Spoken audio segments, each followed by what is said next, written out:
Oi, meu nome é Rebeca e eu sou psicóloga infanto-juvenil. Hoje eu vim falar sobre a resistência das crianças para ir à escola. É algo que acontece frequentemente. Eu trabalho de segunda a sexta em ambiente escolar, então já me deparei diversas vezes com esse tipo de situação, onde os pais chegam para deixar a criança na escola e tem chororô, e chama a professora, chama a coordenadora, chama as outras crianças para fazerem companhia àquela criança que está num profundo desespero por conta dessa separação, né, dos pais.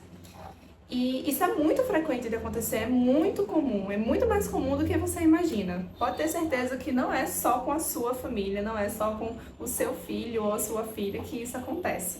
E por isso eu vim aqui te dar 3 dicas para te ajudar a lidar melhor com esse tipo de situação. Às vezes a gente se sente angustiado pensando que isso só acontece com a nossa família, que sou eu que não consigo me desprender do meu filho, ou que meu filho está necessariamente passando por algum tipo de bullying dentro da escola e que por isso ele não quer mais ir para a escola, ou é a escola que não fornece os cuidados necessários para que façam que o meu filho se sinta bem-vindo. Ou é a minha família que não sabe lidar muito bem, que dá muita manha, mima muito esse menino. Esse é o tipo de discurso que chega muito na minha clínica, por exemplo, com pais que passam por esse tipo de situação. Mas, gente, é muito comum de acontecer. Família é o primeiro grupo social de uma criança. Então, é normal, sim, é comum que ela sinta falta, que ela não queira essa separação, mesmo que seja durante algumas horas. Muitas vezes, crianças muito pequenas também ainda têm uma certa dificuldade de ter essa noção de tempo. Tem uma certa dificuldade de compreender que vão se passar ali 4, 5 horas, muitas vezes até mais horas por dia, sem a presença dos pais, sem o cuidado dos pais, mas que eles vão voltar. E por isso eu acho que o primeiro ponto, a primeira dica que eu quero trazer aqui para vocês é: observem os seus filhos. Observem como que a sua dinâmica familiar pode contribuir para esse tipo de comportamento. E observem também como que a dinâmica escolar influencia no comportamento do seu filho.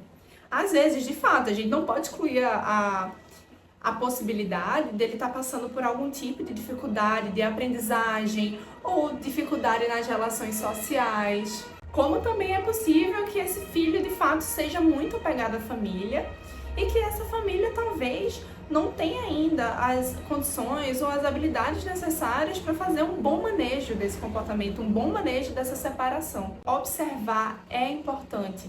Compreender todo o contexto em que aquela criança está inserida e conseguir perceber como que se dá essas relações entre a criança e os pais, a criança e a escola, a criança e os amigos, é fundamental para que a gente consiga intervir de uma forma mais efetiva.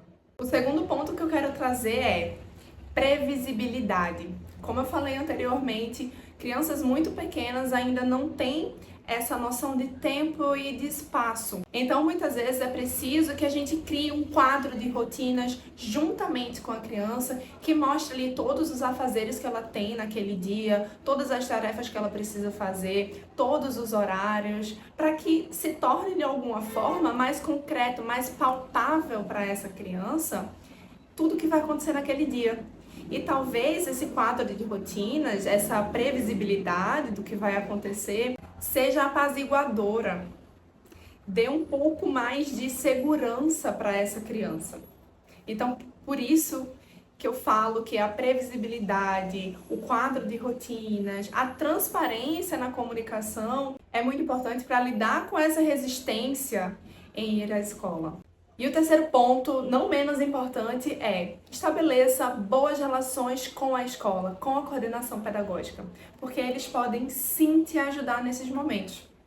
Chama uma professora mais querida, chama um amigo que tem mais intimidade com aquela criança, para também a gente não fazer parte daquele momento em que a criança é arrancada do colo dos pais e vai embora para a sala de aula, que os pais fogem, vão escondidos, dizendo que tem que trabalhar e simplesmente somem da vista, né, da criança. Isso não precisa ser feito dessa forma tão bruta.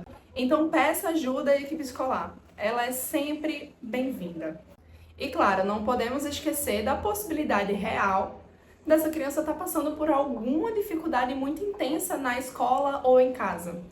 Às vezes acontece algum bullying e que isso leva aquela criança a se sentir mais insegura naquele ambiente. Às vezes acontece algo em casa que também influencia no comportamento da criança na escola, em sala de aula. Então é importante que a gente esteja atento a tudo que acontece nesse contexto. E por isso que eu falo da necessidade de se fazer uma boa observação. Me conta aqui nos comentários se faz sentido para você tudo isso que eu falei, se você acha que essas 3 dicas vão te ajudar a lidar melhor com essa resistência do seu filho a ir para a escola ou não.